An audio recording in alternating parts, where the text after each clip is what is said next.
It is my fervent belief that the Walt Disney Company leadership hates most of you watching this video.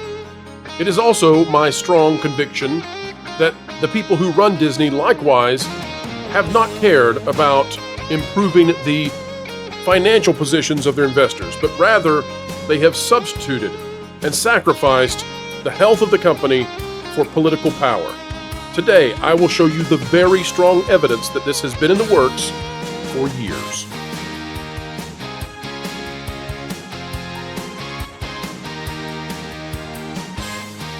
Hello, ladies and gentlemen. Welcome back to the Pro Channel, where even when we cover despicable stuff, we do it with a smile on our face because we believe in the truth with a capital T.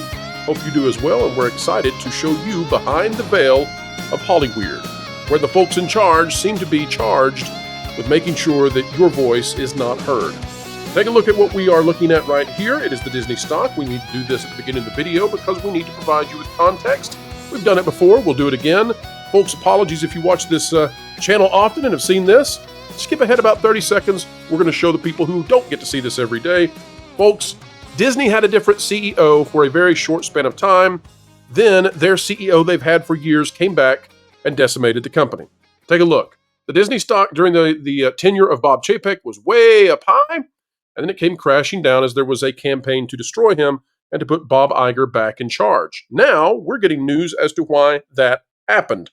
And I'm here to tell you, if you watched what happened last night and you felt unease about the debate format and the way the moderators handled themselves, know that they are employed by Disney, and know that I believe we know exactly what was going on and what was happening, and it's actually tied into getting rid of the former Disney CEO and bringing back Bob Iger. I'm going to show it to you right now. As I do, click that like button. Folks, let's start off with how much they despise you, in my belief. And I truly, truly believe it. This is out of that New York Times article that is the expose on Bob Iger and how he essentially took back control of the Disney company. But really, Bob Iger is the avatar of the leftists. He is the embodiment of everything they want. He is the sponge who will soak up whatever he is told to do by the far left, and then he will do that for the company. Because, in my estimation, the Walt Disney Company is viewed as a propaganda machine for the very young. In other words, well, and young adults as well, they view Disney as the vehicle by which they can Trojan horse in non-traditional values into American households. That's what they see the Walt Disney Company as that's what its value is to them. It's not in the financial aspects of the company. And so this is a company that really has been hijacked, and everything that it stood for under Walt has been destroyed. This is not the Walt Disney Company. This is the Bob Iger Company. And it's really not even the Bob Iger Company. It's actually the leftist, globalist elite company. It's simply it's a political company whose function it is to drive the entertainment that they believe will pull people into their political position. And I'm going to prove it. And we don't go into politics on this channel very often. I feel we have to, though, to explain what we're seeing. You've got to see this. This is talking about the going away party for Bob Iger, where the Bob Chapek, who was the then CEO of the company, stopped by to pay his respects and say, you know, what a great job Bob Iger had done. I want you to see how he treated him, and I'm going to show you how he views you, that being Bob Iger. About 80 guests were seated at 3 long tables outdoors behind Mr. Iger's house. Mr. Iger was flanked by Mr. Spielberg and Miss Lee of Disney Animation, that being Jennifer Lee, who is also a political radical. Bob Chapek was in the middle of the table, farthest from Mr. Iger. Bob Iger began a speech recognizing people who'd helped him and inspired him. In one of his first jobs at ABC, Mr. Iger had worked as an assistant to the acclaimed sportscaster Al Michaels, who was at the party. Bob Iger mentioned that back in the day, he and Mr. Michaels had covered dirt track racing in Terre Haute, Indiana. And apologies, folks, if I mispronounced that. I'm not familiar with that particular area of Indiana. I know John Trent will get me later because he does follow dirt racing. They had covered dirt track racing in rural Indiana for Wide World of Sports. Mr. Iger then looked towards Mr. Chapek and went off script. That's your area, isn't it, Bob? He asked, referring to the rural southwestern Indiana town. You know all about dirt tracks. Mr. Chapek's hometown of Hammond is near Chicago. He was seething at what he felt was a put-down. Now, Mr. Iger would go on to never recognize Mr. Chapek in any other way at the party. The point, and for those of you out there who don't understand what the insult is, that's because you're normal, and these people aren't. Bob Iger was mocking Bob Chapek because Bob Chapek came from what they believed to be flyover country. That's why I believe they hate you. If you're listening to this, and by the way, if you're from a city, if you're from a big area, say you're in the LA area, say you're in the New York area, it doesn't matter. You don't drive a yacht. They hate you. They loathe you. You are beneath them. That's how I think they view you, and I'm allowed to think that, and I'm allowed to say that I think that. And by the way, it's all political. Continuing from the New York Times. It says a few days later, this is talking about when the effort was underway to get rid of Bob Chapek. And I want to show you, because this is going to tie into what happened last night at the presidential debate. And we'll talk about it briefly. Again, I don't like to be political. It says a few days later, Mr. Iger went for separate walks with Mr. Bergman, the movie chief, that's Alan Bergman who's there, and Dana Walden, who oversaw television operations. Dana Walden, by the way, is very, very, very good friends with Kamala Harris. How good? Well, Dana Walden introduced Kamala Harris to her husband. That's how good of friends they are. Dana Walden is likely the next CEO of the Disney company. And Dana Walden is also the head of everything that ABC News is controlled by. Dana Walden is the person you can put the blame on for last night if you feel things went awry. And I'm not here to advocate or negate any candidate. I'm not here to tell you either side won. I have my thoughts on this. And if you want to hear what my thoughts are, go to the Patreon. That's where I've put them. So I'm not here to advocate. I'm here to say that there is a large percentage, a very large percentage, perhaps a majority, who feel that in the debate last night that there was a objectively, what would you say? You can follow the facts. You can numerically measure it. There is a rubric by which you can determine there is outright bias that was on display. And that seems to have been put in play all the way back where we're going to read about now. Let me tell you about it. Each vented their frustrations with Mr. Chapek and told Mr. Iger how bad things were. Now this story is coming to you from back in 2021 and 2022. During this time in California, there were still some restraints on going out and doing things because of COVID. So how is it that Mr. Iger and Miss Walden just happened to be going for walks together? Because they live in the same neighborhood. Bob Iger and Dana Walden, and remember Dana Walden is besties with Kamala, they live in the same neighborhood. That's how they can go on walks together. Don't talk to me because I can't do anything about it, Mr. Iger said. Talk to the board. Each said they already had. They told him everyone had. Miss Walden asked Mr. Iger if he'd consider coming back. I might, he said, but they'll never ask me. Can I just remind you, too, that the reason they wanted him back was because of a Republican bill in Florida that required teachers and schools to not include in official state curriculum lessons and lesson plans regarding gender theory for preschoolers. Now, I don't think that's really why they were mad, but that was the vehicle that made them mad. That was what they were using to try to take out Chapek. So this is what they're meeting about. They're meeting because the CEO of a vast entertainment global corporation has refused to make a statement on a law that forbids state curriculum regarding gender theory for 4-year-olds. And sure, this went up to 2nd and 3rd grade. Darn, I really want 7-year-olds to not be working on the alphabet or numbers or math. I want them, rather than literacy, I really want them to understand fluidity in gender expression. That's what I want 5-year-olds working on. Go check the literacy rate, see if you think you agree. So that's why they're having walks. That's why they're having walks in the same neighborhood where they live. So, would you call Susan Arnold? Miss Walden asked. This is actively, by the way, this is subjugate or insubordinating Bob Chapek. Miss Walden is an employee at the time under Bob Chapek, Dana Walden.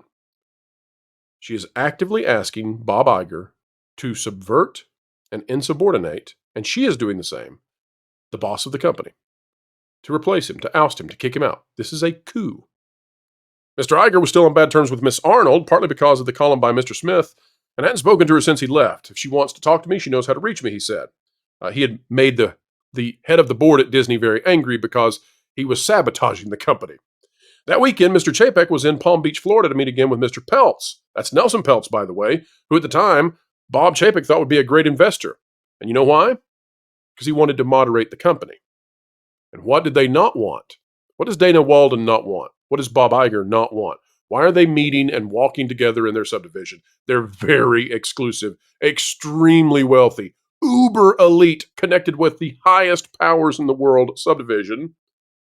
Well, because they don't want Disney to be in the center, the sensible center where money is made. They want it to continue to be a propaganda tool for the very far left. The very far left. And folks, I'm not here. Listen, if you're confused in any way, I am not here to advocate for Disney to be a conservative company. I want you to hear that. I'll say it again. I am not here to advocate for Disney to become a conservative company. I'm advocating for the company to be neutral. I'm advocating for the company to go to the middle where it can reach the most people, to make the most money, and be out of controversy, and provide the most entertainment and joy and good and truth to the broadest possible audience. That's where I want this company to be. I'm not partisan. I'm not encouraging Disney to be political. I'm not trying to curry favor with a side. Nelson Peltz wanted this company to be moderated. Bob Chapek wanted the company to be moderated. They were meeting about it. And behind his back, Bob Iger, still being paid by Disney, still on board as a consultant at that point, and Dana Walden, his head of television, were actively throwing him overboard. It was a mutiny. That weekend, Mr. Chapek was in Palm Beach, Florida, to meet again with Mr. Peltz. We read that. Mr. Chapek never received any such admonition, Miss Davis, the spokeswoman for Chapek said. Mr. Chapek deemed communicating with activists and other large investors to be essential. Part of his duties as chief executive, he faithfully followed the board's directions on all matters. Mr. Chapek went to Mr. Peltz's oceanfront mansion, where the investors and one of his sons made their case for change at Disney. You see what's happening here? One side is not arguing for it to be a conservative company. They're arguing for it to be in the middle. And one side is arguing to subvert their boss, throw him overboard, and take it back to the far left. Mr. Chapek didn't tell anyone on the board about the trip, but Mr. Iger nonetheless found out about it soon after it happened, because there are rats all in Disney. Mr. Iger assumed Mr. Chapek had been in Palm Beach solely to see Mr. Perlmutter. On November 17th, the Disney board held a special meeting to discuss the Peltz situation. Mr. Chapek was in Disney's New York offices and participated by video. He'd mentioned that he'd had conversations with Mr. Peltz, but not that they'd met in person a couple days earlier. The board reaffirmed its decision to rebuff Mr. Peltz. Soon after the meeting ended, Ms. Arnold called Mr. Chapek, ordering him to have no further contact with Peltz, even if other Disney execs were with him. Ms. McCarthy and Mr. Gutierrez would be the only designated points of contact with the investor, as Disney said in one of its proxy filings. So you can see that institutionally, Disney was dead set on not going to the middle. Not going to the middle. And remember, this company was in the middle until circa 2017. That's when they made the move. Now, there were inklings of them already going in the wrong direction, but the success of Disney through the 2000s, all the way up until 2014, 2015, that was because this was a sensible corporation that wasn't heavily involved, at least outrightly, in politics. This was a drastic change, and there was no chance they were going to allow it to be reversed. The order set off alarm bells for Mr. Chapek. He'd met earlier with Mr. Loeb, who had dropped his campaign to shake up Disney. The board had praised Mr. Chapek for that. Now he was barred not only from meeting alone with Mr. Peltz, but also from communicating with him at all. He sensed a growing lack of trust. There were 2 Disney premieres in New York that week. He didn't go to them. We'll keep going. That Friday, here we are, back to Dana. Remember who Dana is. Dana is in charge of TV. Dana is a neighbor to Bob Iger. Dana is besties with Kamala Harris, even introduced Kamala to her husband. Dana is a very politically aligned individual. That Friday, Miss Walden called Mr. Iger, Dana Walden, and canceled a walk they had planned for that afternoon. They go on lots of walks, don't they? Because they live in the same neighborhood. Miss Walden said Miss Arnold would be calling him instead. Mr. Iger reported this to his wife. They're not asking you back, she said. Mr. Iger agreed, but wondered, what if they do? Dana Walden had already told Bob Iger, according to this report, and others, that she wanted him back, and would he take a call if Miss Arnold made it to him? He knew what this was. This was orchestrated.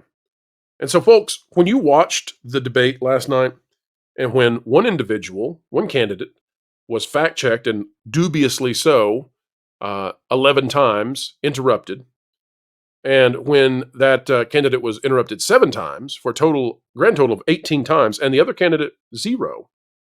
And by the way, if you all on the right are doom and gloom right now, you all need to buck up.